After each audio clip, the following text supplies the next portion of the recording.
Welcome to the Salmon Runs YouTube. Enjoy the video. You begin by confirming prerequisites and taking immediate action. First, locate the corrupted file path and size so you know what to target. This prevents accidental deletion. Once found, make a quick backup of unaffected data to an external drive or cloud.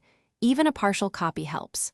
Close any application that might lock the file, and use Task Manager or Activity Monitor to stop processes. This frees the file so you can delete it safely and cleanly.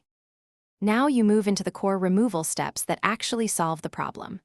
Try a standard delete or move to trash, then empty the recycle bin. Many issues clear that way.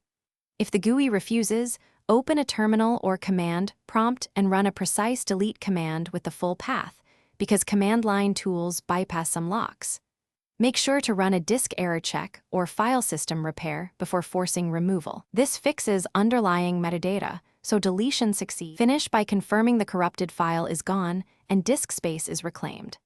After deletion, reboot to release lingering locks and check free space and file listings to make sure. If you still cannot remove the file, boot into safe mode or a recovery environment and attempt deletion there, because fewer services will interfere.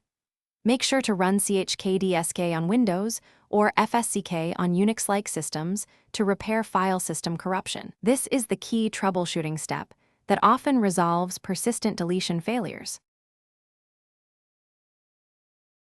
Thanks for watching. Consider subscribing if we helped you.